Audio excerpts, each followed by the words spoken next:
Hi friends, எல்லோருக்கும் வணக்கம். This is Sivaji. Friends, video போகிறதுக்கு முன்னாடி என்னோடய சப்ஸ்கிரைபர்ஸ், வியூவர்ஸ், ஃப்ரெண்ட்ஸ் எல்லோருக்கும் என் மனமார்ந்த நன்றிகளை தெரிவிச்சுக்கிறேன். ஃப்ரெண்ட்ஸ், இப்போது நிஃப்டி, பேங்க் நிஃப்டி, சென்செக்ஸ் இதனுடைய அப்டேட் போகிறதுக்கு முன்னாடி நம்மளுடைய இன்றைக்கி என்ன நடந்துச்சு, நம்ம நேற்று என்ன மென்ஷன் பண்ணியிருந்தோம் எல்லாத்தையும் உங்கள் கூட ஷேர் பண்ண விருப்பப்படுறேன். ரைட், சரி. அதுக்கு முன்னாடி நம்ம ரெகுலர் சப்ஸ்கிரைபர்ஸ் வீடியோ லைக் பண்ணிவிடுங்க. அதுக்கப்புறம் வீடியோ பார்க்க ஸ்டார்ட் பண்ணுங்கள். புதுசாக பார்க்குறவங்க உங்களுக்கு பிடிச்சிருந்தால் நீங்கள் வீடியோவை லைக் பண்ணிட்டு கமெண்ட் பண்ணலாம். ரைட்டுங்களா? சரி.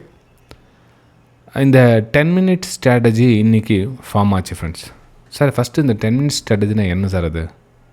ஃபஸ்ட்டு இந்த 10 மினிட்ஸ் ஸ்ட்ராட்டஜி என்னன்னு சொல்லிவிட்டு அதுக்கப்புறம் வீடியோ போங்க அப்படின்னு. 10 மினிட்ஸ் ஸ்ட்ராட்டஜினா என்ன ஃப்ரெண்ட்ஸ்? இப்போது 10 நிமிஷம் டைம் ஃப்ரேம். நான் 10 minutes time frame candle use பண்ணுறேன். அந்த டைம் ஃப்ரேம் அப்படின்னா 10 நிமிஷமாக அந்த கேண்டிலுடைய ரியாக்ட் என்ன மாதிரி நடக்குது அப்படின்னு.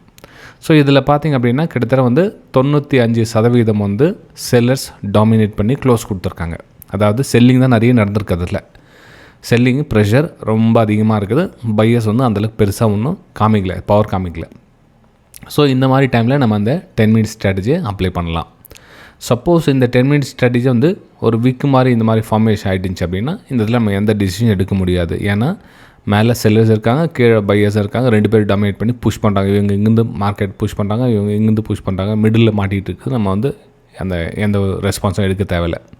ஆனால் அதே சாலிடாக ஒரு ரெட் கலர் கேண்டில் கீழே க்ளோசிங் கொடுக்குறாங்கன்னா செல்லிங் ப்ரெஷரோட நம்ம அடுத்த சின்ன சின்ன புல் பேக்லாம் நம்ம டவுன் சைடுக்கான ஒரு வியூ பார்க்கலாம் அப்படின்னு தான் அந்த 10 மினிட்ஸ் ஸ்ட்ராட்டஜியோட சிம்பிள் பிளான். சரி, இப்போது மார்க்கெட்டு நடந்து முடிஞ்சிச்சு சார், இப்போது இது நடக்க சொல்லவே அவங்களால ஐடென்டிஃபை பண்ண முடியுமா அப்படின்ற கேள்விகள் இருக்கும். இது நம்ம யூடியூப் வீடியோலையும் போட்டுட்ருக்கோம். நிறைய வீடியோவில் போய் பாருங்கள்.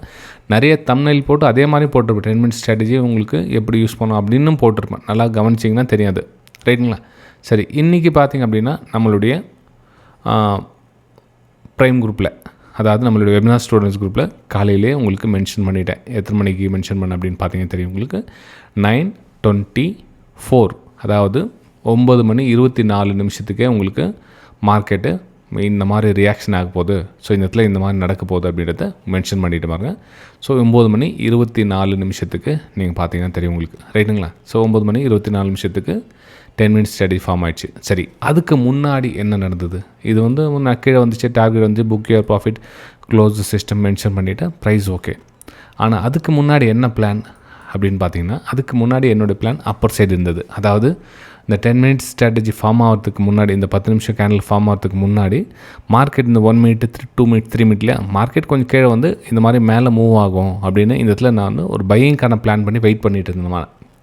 ஏன்னா இங்கெல்லாம் 200 EMA சப்போர்ட் இருக்குது, இங்கே சப்போர்ட் இருக்குது அப்படின்னு. ஆனால் ப்ரைஸு சடன் ஆச்சு. அந்த 10 மினிட் கேண்டில் இங்கே கீழே க்ளோஸ் கொடுத்துட்டாங்க. நமக்கு இந்த 200 EMA இருக்குது இல்லையா, இந்த 200 EMA கிராஸ் பண்ணிட்டாங்க. அதே மாதிரி இந்த சப்போர்ட் இருக்குல்ல, இந்த சப்போர்ட்டுக்கு கீழவும் க்ளோஸ் கொடுத்துட்டாங்க. அப்போ நமக்கு இந்த 10 மினிட்ஸ் ஸ்ட்ராட்டஜியை தாராளமாக யூஸ் பண்ணிக்கலாம் அப்படின்னு நான் உங்களுக்கு ஐடென்டிஃபை கொடுத்துட்டேன். இந்த புல் பேக் என்ட்ரி, அதாவது நீங்கள் ஷூட் பண்ண 1 மினிட்ல பார்த்தீங்கன்னா அந்த மாதிரி பிரேக் டவுன் கிடைக்கும்.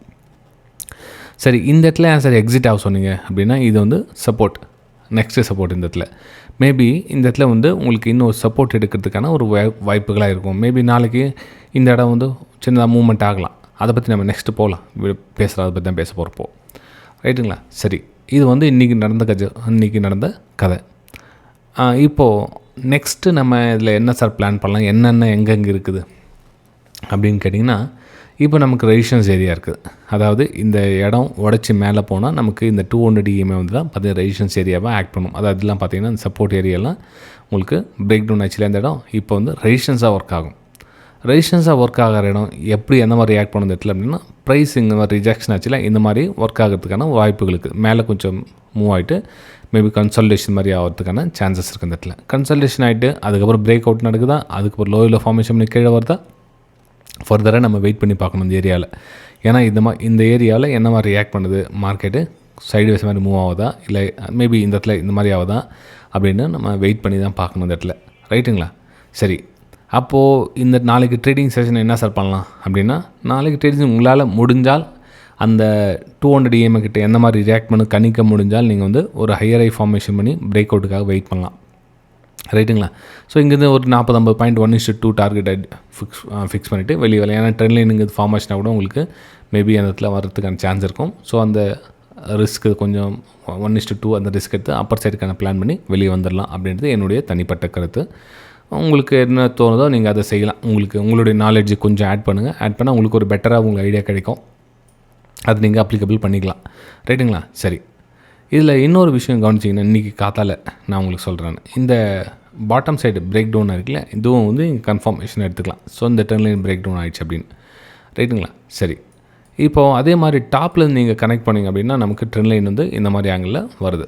இப்போ நாளைக்கு ப்ரைஸ் எது வரலும் போகும்னு சொல்லல, ப்ரைஸு எங்கே நம்ம எக்ஸிட் ஆகணும் அப்படின்னா அப்பர் சைடுக்கான பிளானில் அப்பர் சைட் பிளான் பண்ணால் நம்ம இந்த 515 ரேஞ்சில் நீங்கள் எக்ஸிட் ஆகிறது பெட்டராக இருக்கும். ப்ரைஸ் கொஞ்சமாக இந்த 200 லைனிங் வரும். மேபி இந்த ட்ரெண்ட் லைன் டச் பண்ணி இங்கே கன்சல்டேஷன் ஆகிறதுக்கான சான்ஸ் இருக்கும். ஸோ இந்த மூமெண்ட்டும் குயிக்காக நீங்கள் வெளியே வரது பெட்டராக இருக்கும் அப்படின்றது என்னுடைய கருத்து ஃப்ரெண்ட்ஸ்.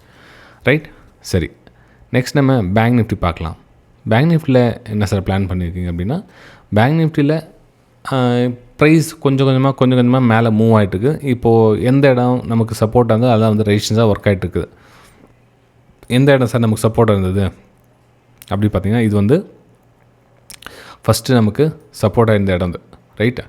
இப்போ நெக்ஸ்ட் நம்ம அப்படியே கணக்கு போட்டோம்னா இது வந்து ஒரு நெக்ஸ்ட்டு சப்போர்ட்டாக இருந்த இடம். அது வந்து இப்போ ரெசிஸ்டன்ஸாக ஒர்க் ஆகிறதுக்கான ஒரு வாய்ப்புகள் இருக்குது. அப்போது அந்த 57,550 600 ஏரியா பார்த்திங்கன்னா ஒரு ரெசிஸ்டன்ஸ் ஒரு ஜோனாக ஒர்க் ஆகிறதுக்கான ஒரு வாய்ப்புகள் இருக்குது. அப்போது இந்த ரெசிஸ்டன்ஸை உடைச்சிட்டு மார்க்கெட் இங்கே சஸ்டெண்ட் ஆகிட்டு நிற்கிறாங்க அப்படின்னா ஒரு பிரேக் அவுட்டுக்கான ஒரு வாய்ப்புகளை பார்க்கலாம். ரைட்,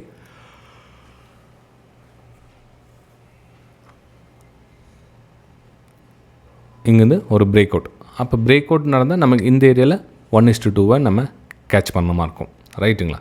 சரி, இது வந்து பேங்க் நிஃப்டியில் என்னோடய வியூவை நான் ஷேர் பண்ணிக்கிறேன். நெக்ஸ்ட் நம்ம சென்செக்ஸ் பார்க்கலாம். சென்செக்ஸில் என்ன சார் பிளான்னா, சென்செக்ஸ்லேயும் இந்த சப்போர்ட் பிரேக் டவுன் ஆன இடம் இப்போது ரெசிஸ்டன்ஸாக ஒர்க் ஆகிறதுக்கான ஒரு வாய்ப்புகள் இருக்குது. ப்ளஸ் ட்ரெண்ட் லைனும் வந்து கனெக்ட் ஆகிறதுக்கான சான்ஸ் இருக்குது. உங்களுக்கு இந்த இடத்துல பிரேக் அவுட் நடந்தால் இங்கேருந்து 1:2 டார்கெட்டாக புக் பண்ணிவிட்டு வெளியே வரதுக்கான சான்சஸ் நீங்கள் தேடலாம். ரைட்டுங்களா? சரி, ஒரு வேளை மார்க்கெட் அகைன் பிரேக் டவுன் ஆக சார்ந்ததுலன்னா என்னுடைய பிளான் வந்து டவுன் சைடு இல்லை ஃப்ரெண்ட்ஸ்.